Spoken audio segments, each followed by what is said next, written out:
Hello everybody and welcome to the Magical Learning Podcast for this week. I'm your host Jez FM. The Magical Learning Podcast is a podcast that looks at important topics in business and life and talks about them in a fun and lighthearted way. This week is another in our edition I'm calling Author Corner, which is Danette's one-on-one chats with other authors. Our Director of Learning, Danette Fenton-Menzies, is an author in of herself and has released the book The Adaptable Leader, which for those on the video will be able to see. It's an amazing book. And so Danette's chatting with other authors kind of about their sort of up-and-coming books, but also a little bit about their own journeys. So today we're talking to Bill Withers. Bill Withers is a SME Owner-Leader, and he's an amazing conversation. Danette gets a lot of really practical tips. So if you're in the small business space, he actually talks about how much that's a superpower, and he gives you some really important tips around that. And then he also discusses succession and understanding succession, that it's not something that can just happen in 1 year. It's a long process. It may even be a decade or more. So understanding succession thinking. He is, of course, the author of Succession Thinking, and you can go to find out a bit more about him on successionthinking.com. But without any further ado, here's our conversation on Author Corner between Danette and Bill Withers. Have a magical week.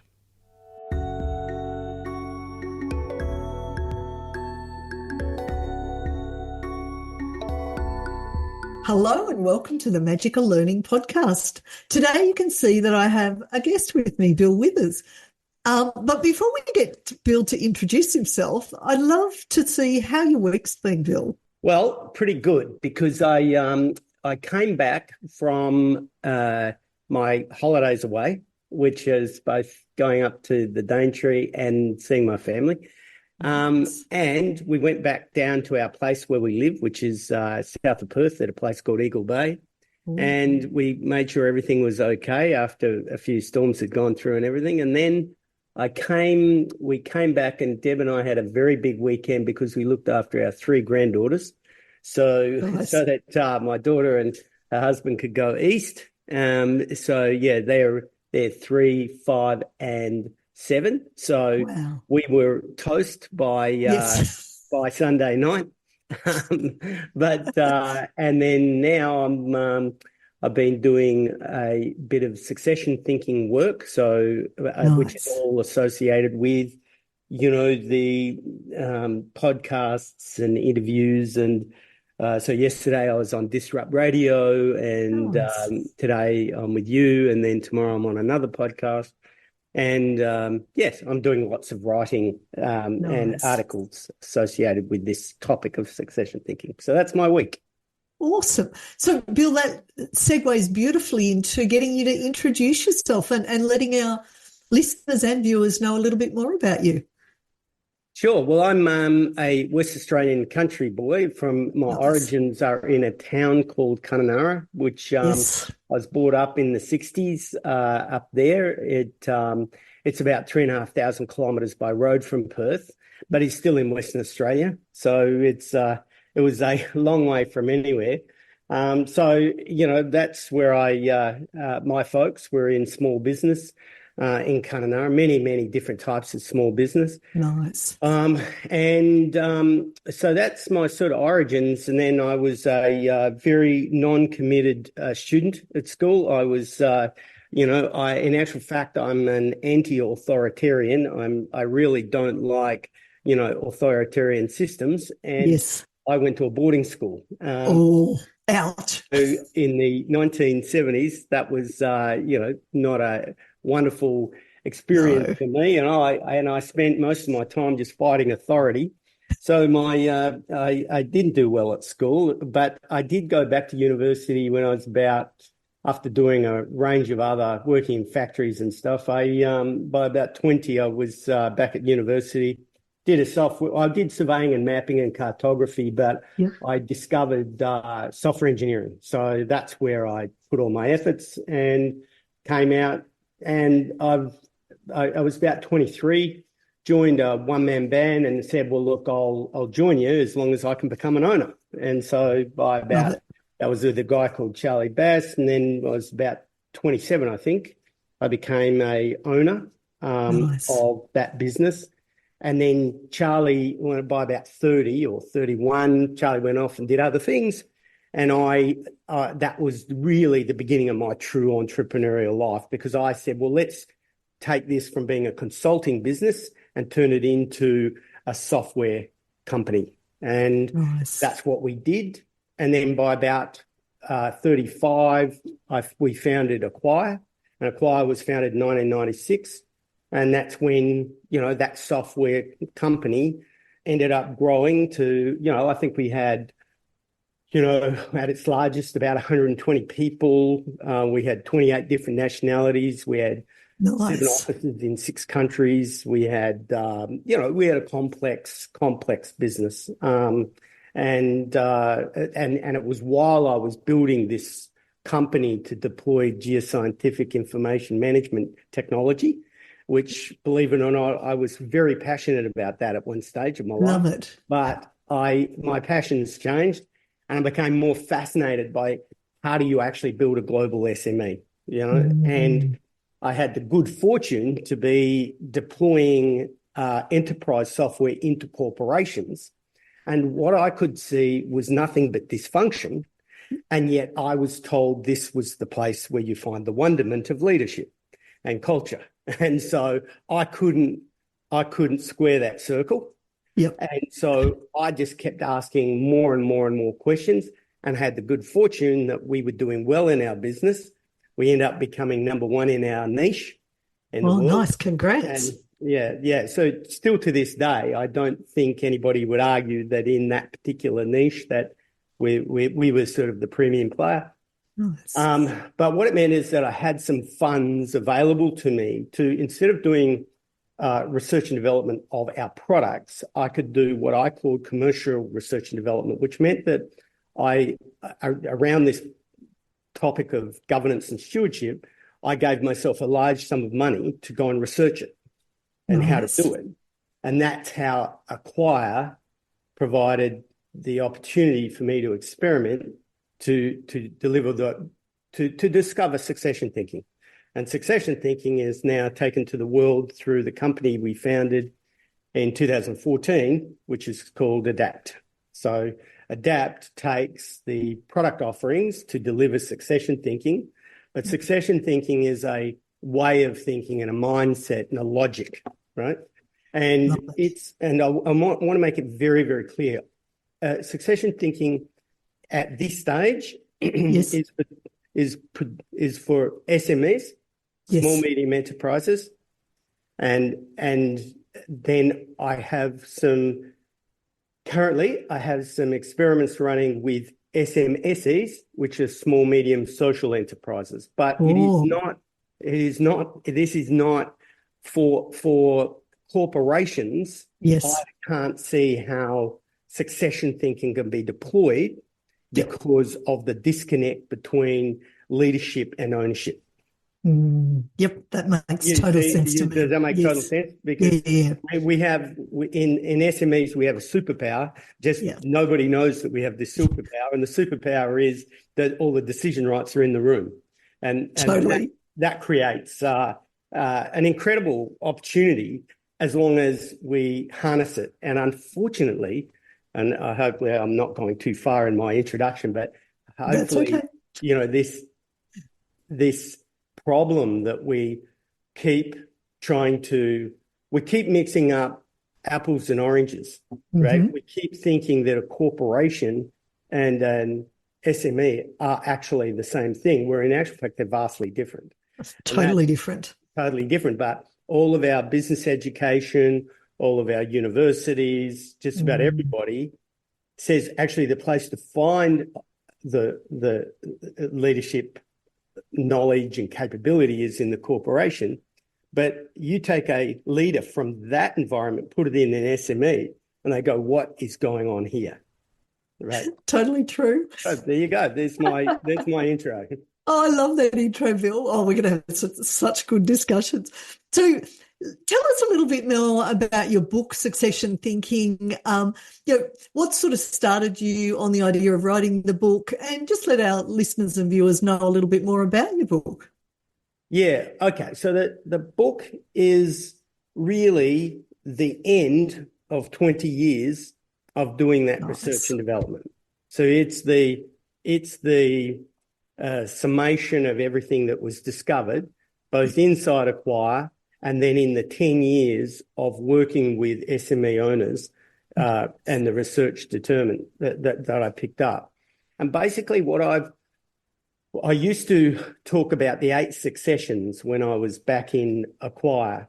And yes. I was talking about the succession of ownership and the succession of leadership and the succession of culture. Anyway, this 8 successions logic that I built, there was one person in the world that seemed to really get into it and really understand it, but only one. Yep. So when I first took that out in Adapt, everyone said, what is this guy talking about? Yep. Because what people do is they think that word, and maybe this is my problem, but succession is something that happens at the end. I think that, and so consequently people say, as soon as they hear succession, they say they append planning. Yep. And I go, oh yeah, but that's a crazy concept, succession planning. It's from what I can see, it's too simplistic, too late, and poorly thought through. I mean, I've not seen, people saying, oh, okay, I'm 65, now I'll do a succession plan. Well, that's insane, right? I mean, if you're going to actually hand over to others, then you've got to have created the environment and the conditions for that 10 years before. Totally. So what I'm trying to advocate for is that succession thinking is a way we build businesses in SMEs. Love that. And so so the book is really just to inspire SME owners to say, one, we have a superpower. Two, if we harness that superpower, we are actually the entity that really should be harnessed by all governments in the world as the future of capitalism. I mean, just unfortunately,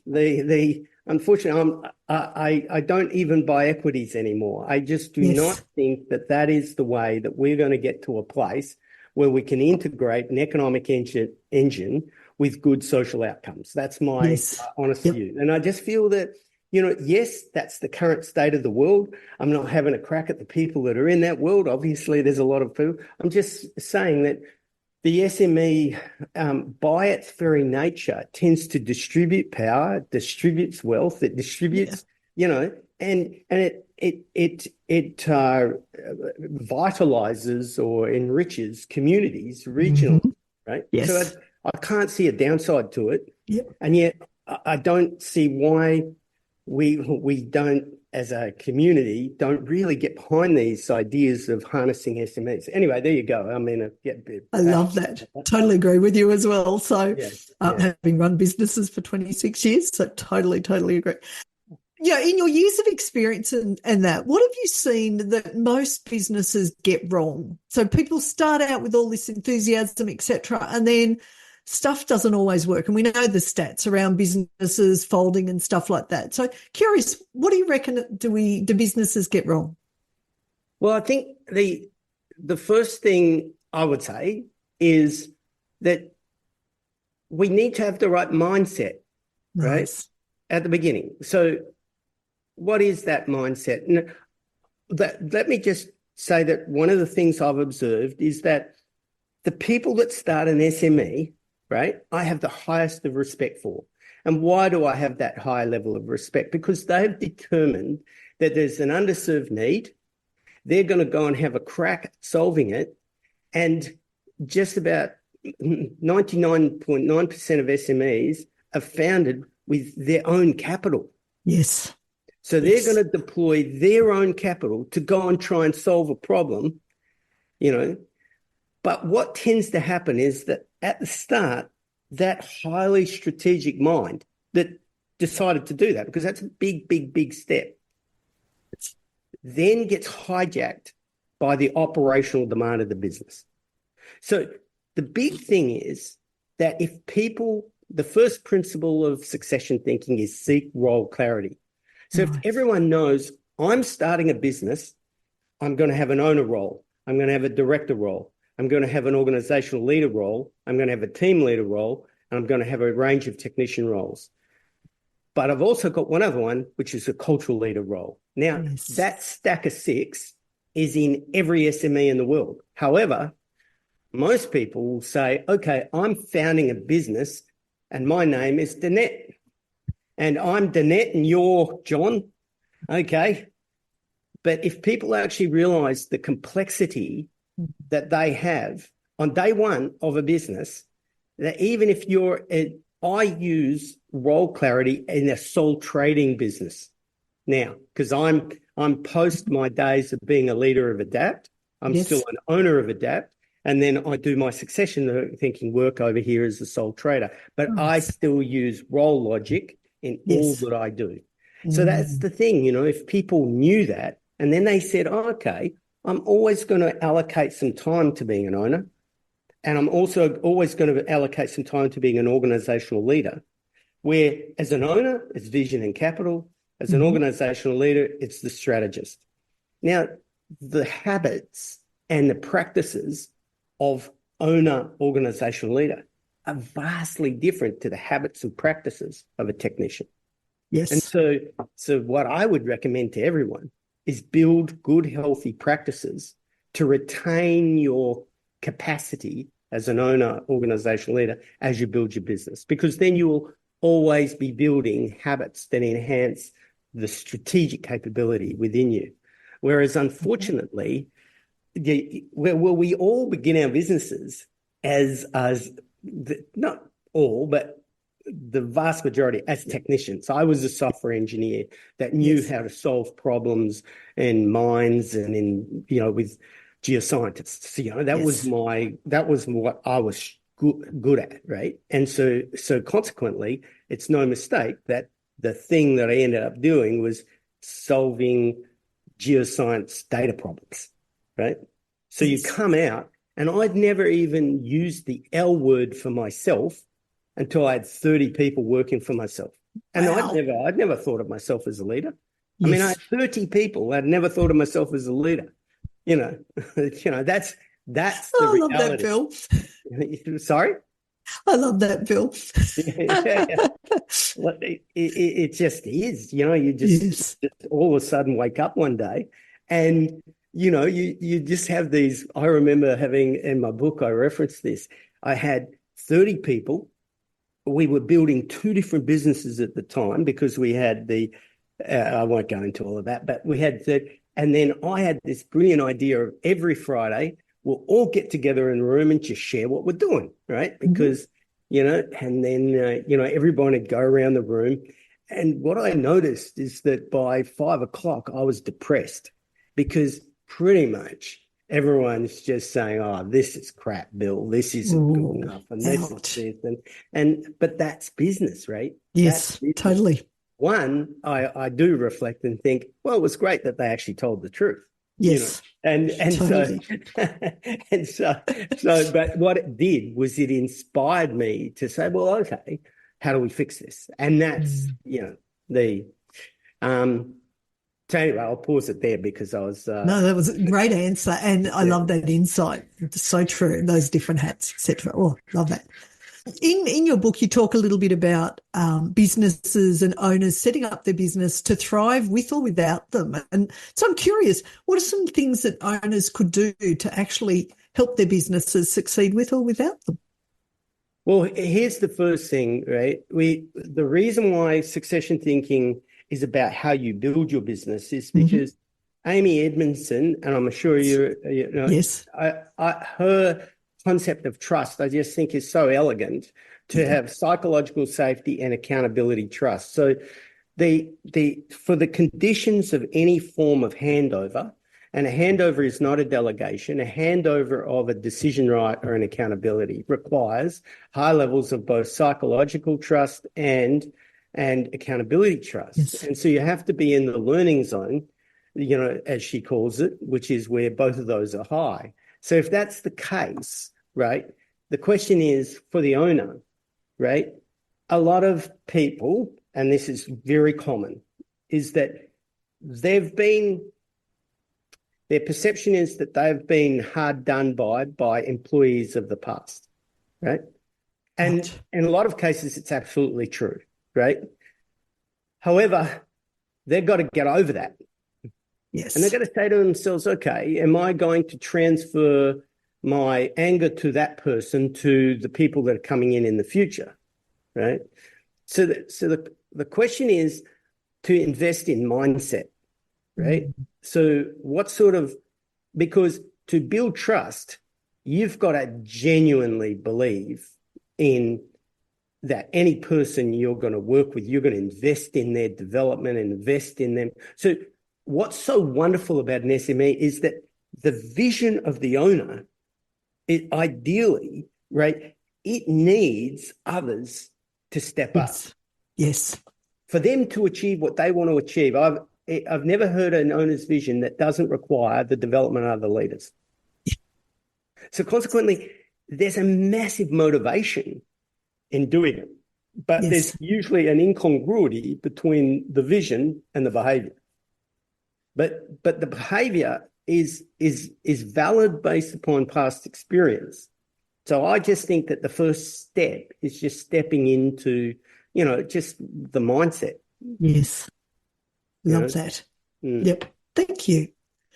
So my next question then is, you've got a specific stewardship / governance approach that can help SMEs set themselves up so that they continue to succeed longer term.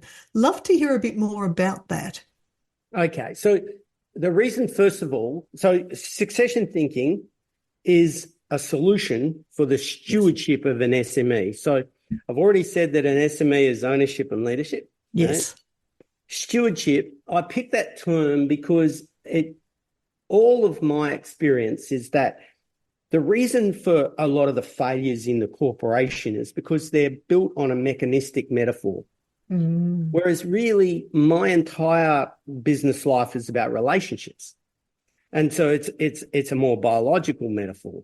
Yeah, I think that principle around stewardship is that because it's more biological, it's more like this. It's not, governance tends to be control and compliance and this sort of thing, an authoritative system. Whereas stewardship is more, I called my business originally design, adapt by design, right? Nice. And so what I was saying is, okay, let's acknowledge that we have no control, but we have to adapt to different environments in the marketplace. But what we'll do is do our best to do some design work that gives us the agility to be able to adapt, right? So that was the background and the thinking behind that. And so stewardship just seems to me to be a more suitable term for agile SMEs that are driven by entrepreneurs, whereas, governance, I think, is a fair term to use in massive organizations and in other sorts of organization types. But so that's why I say SME stewardship. Yeah. So that's that. And then there's the succession thinking is about the deployment of 5 principles. So the first principle is seek role clarity, which I've briefly discussed, but I've got an entire logic. There's 3 natural hierarchies from the owner-director level, organizational leader, and then operations. And what I usually find in SMEs is they're operationally, the whole business is operations, and they haven't built these other 2 layers. They haven't got the habits and systems for these other 2 layers. Nice. So then that's role clarity. Then the second principle is build your owner's vision. So what that is not a vision in the concept of corporate visions. This is actually what's the manifesto for your business, right? What do you want this business to deliver to you to achieve what you want, right? And that's the right of owners. I mean, that's the only reason you go into business is because at the end of the day, it's got to deliver something in the world that you want. Right? Yes. So that's it. And then the last 3 principles are massive, right? I mean, to actually deploy them is non-trivial, but build leaders beyond you, build culture beyond you, and build your business way. And the 5th principle is the hardest one for people to understand because that is about data. And that is about if you're building a business for 20 years, right? Or 40 years, it's accumulation it's accumulation. It's not about leadership tenures. So this concept of CEOs, I really dislike the term. Yes. I find it, and you know, I don't know why we do it in the SME world. So I actually, for all the SMEs I work with, I say that's a corporate brand. If I was you, I would eliminate it, because I'm not saying that the CEO in the corporate land, that is their system. They have a board, you know, that are the agents representing the owners that are somewhere else. Then they have an executive that works for the board, and then the board goes and gets a CEO. Fine, that's their model. That's not our model. That's never going to work for an owner. You know, that is too fragile. I mean, you know, go get a CEO. Okay, well, the CEO leaves. Well, where are you as an owner? Well, what are you going to do? You're buttering your toast, you get the phone call and you get back into work? No. Any form of re-entry is failure of succession thinking. Right? So that's the problem. We've got to design our businesses with far, far more sophistication than this trivial concept, I'm going to get a CEO or general manager in, because that's just obviously flawed. Yes. I mean, it's just so fragile. Anyway. Yes. I love that. I could talk to you all day, Bill. So my next one is, obviously at the moment there's a lot of businesses, the economies aren't all that great. So there'll be many businesses that are struggling a bit with, how do we keep going? How do we move forward? So I'd love your ideas about what are some things that those businesses can do to give themselves hope and hopefully to continue to move forward. Yeah, and I think this is a very very interesting question, because the normal response would be to say, I don't know, sell more. Wasn't expecting this of you. I mean, I don't know, no, I think a little bit of self-care, like one of the things that I've picked up on is I've walked into so many SMEs where I go in and say, look, just want to congratulate you on what you've achieved. I'll give you one example. I was working with a husband and wife team where they built a great business. And what I mean by that is that they'd sustained a business for 20 years and it had created all their wealth. Yeah, yes. It's been fundamental to their wealth. And all of their current ways of viewing their business, they were angry with it, right? Oh, wow. Oh, no, this is common. Most people are. When you really strip it all back and you get away from marketing and get them behind the door and say, okay. And what they are is they are usually stuck and overwhelmed, right? Mm-hmm. It's a common thing in SMEs. Yep.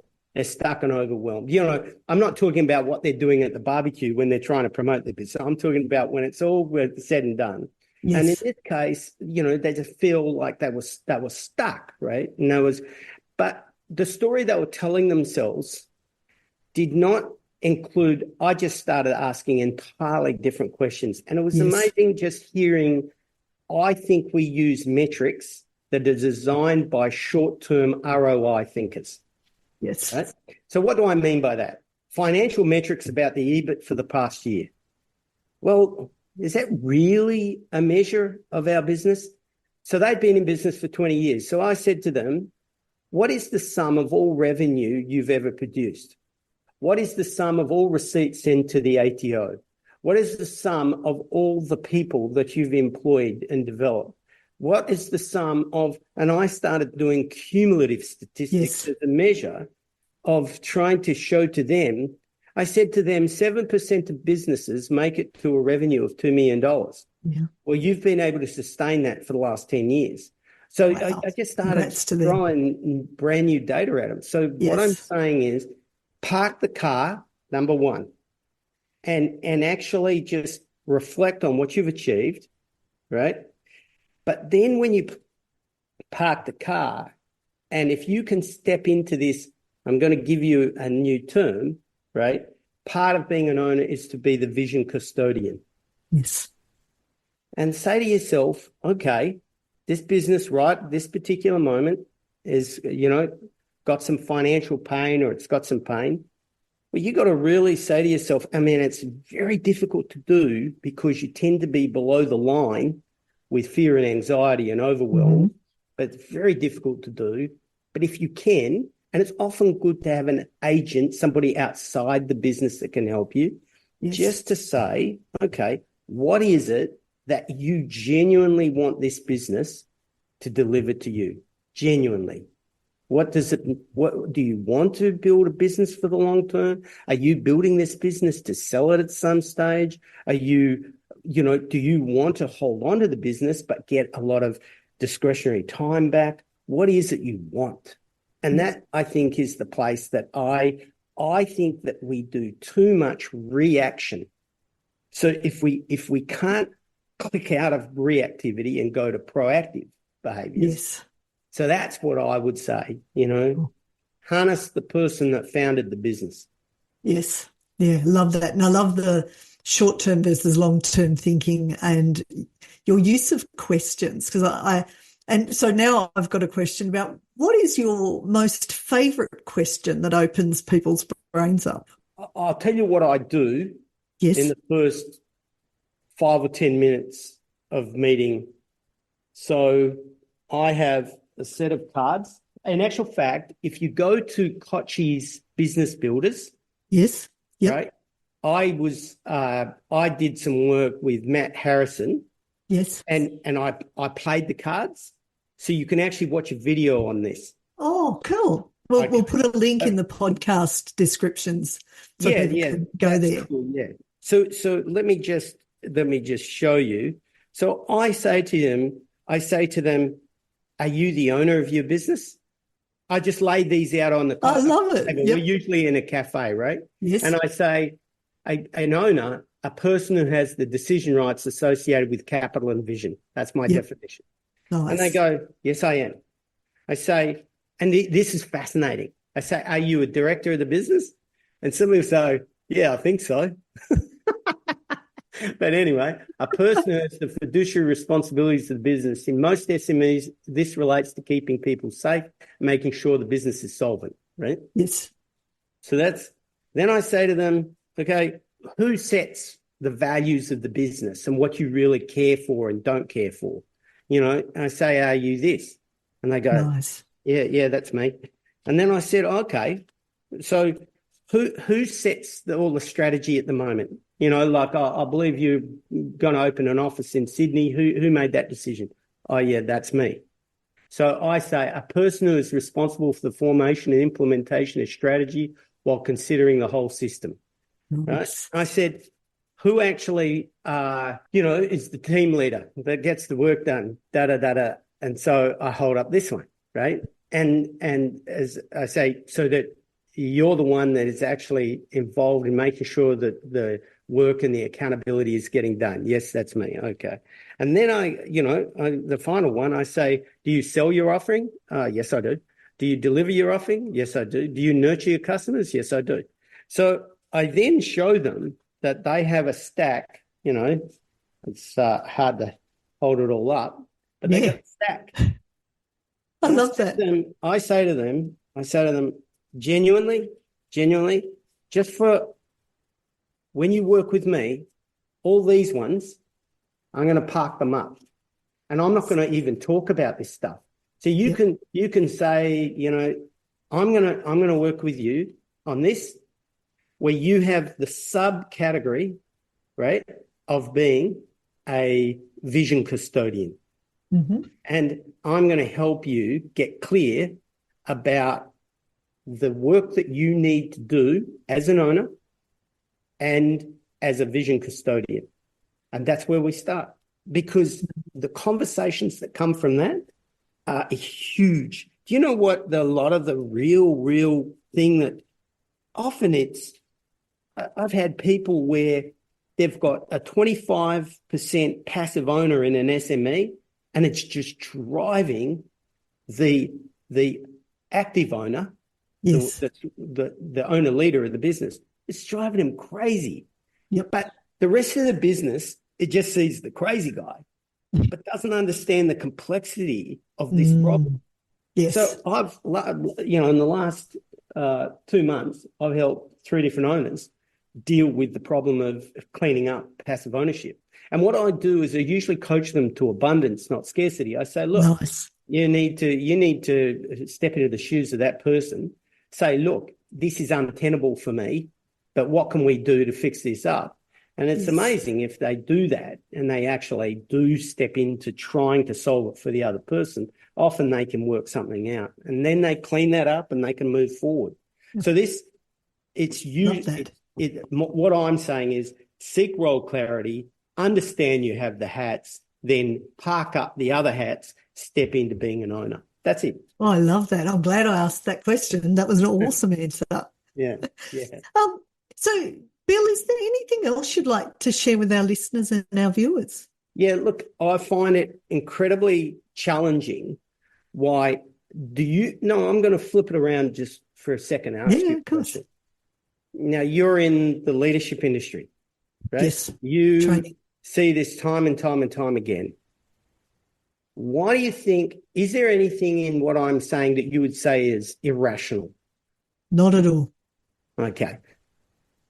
Do you see it being a requirement for SME owners to start thinking that way? Absolutely, particularly if they want to be long-term. So why do you think that this is such a minority position? Mm.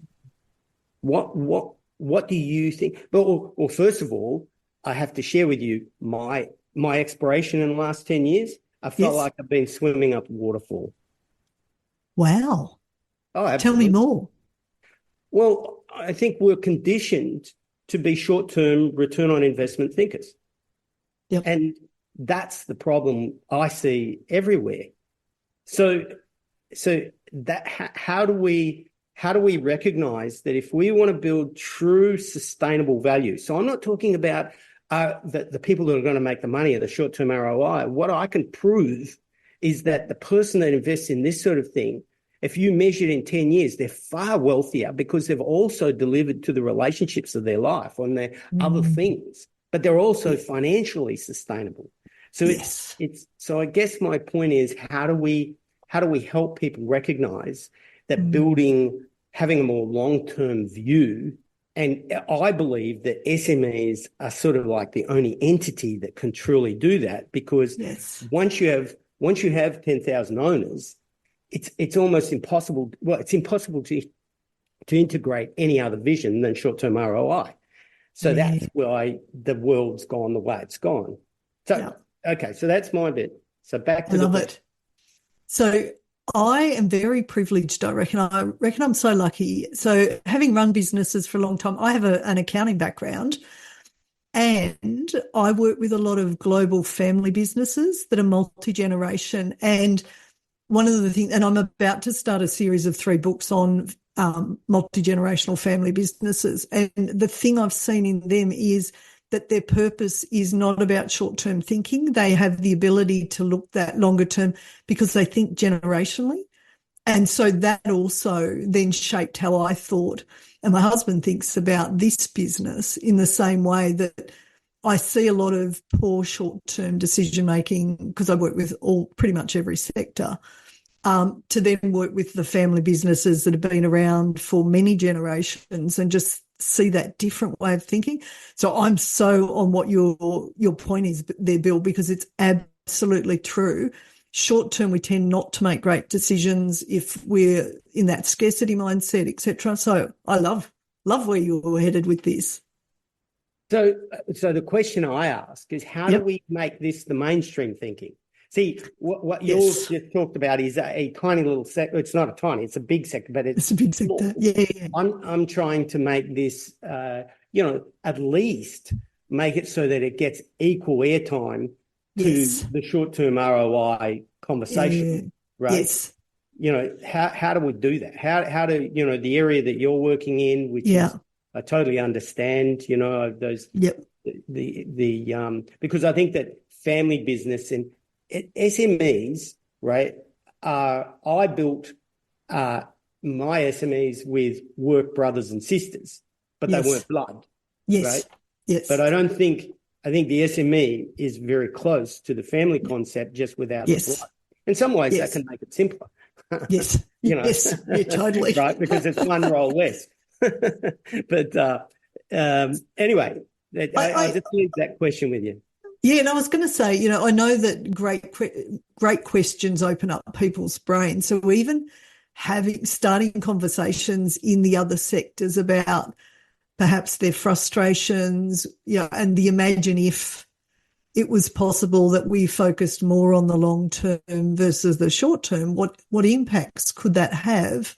Not just on the organisation, it's people, the communities, the suppliers, the customers, etc. So I wonder whether even just starting conversations could be helpful, because I imagine a lot of people just go, this is just how it is. And it's like, well, does it have to be? The only problem with the conversations concept is I've been involved with the conversation. I joined the Society of Knowledge Economics. I don't know, what was that, about 2005, 2006. And then that rolled on to me becoming a founding director of Conscious Capitalism. I went to Austin many times. To be frank with you, I mean, I'm done to death on movements and conversations. I mean, it's time for action, and action's always so good. That's I guess I'm 63. Yes. I'm running out of time. No, I'm joking. I'm just saying that it seems to me the time is nigh. And so what I've learned is if we can actually actively say SME stewardship is a totally different thing to corporate governance. Yes, that might be the place to start, and then the universities can move. Everybody can start to, the legislators can move, because to give you an example, these are just really practical examples. I find it absolutely fascinating that we're prepared to tax a non-profitable SME, right? I mean, the immorality of that through payroll tax. Yes. A non-profitable. Most people think, oh, okay, you make income and then you pay tax. But with SMEs, we can be making a loss, and the government is penalising you at the same time. The immorality of some of these things, you sort of go, well, people say, why do you care so much? I say, well, you think about that. Your government wants to inspire an economy, and SMEs are the startups. That's where all the innovation tends to take place, and da-da-da-da-da. And then what it does is pretty early in your life, it's going to penalise you for employing people. So consequently, what's happened is that they say, okay, we've got a Corporations Act. Anybody that incorporates as a proprietary limited entity, whether it's an SME or a corporation, we're going to treat them exactly the same. Well, they muck around with tiny little levers to try and to differentiate them, but they don't genuinely differentiate them. And I think that's if Australia wants to really, really head in a different direction and not just go over the same cliff as everyone else and end up, I mean, look at what's going on in the US now.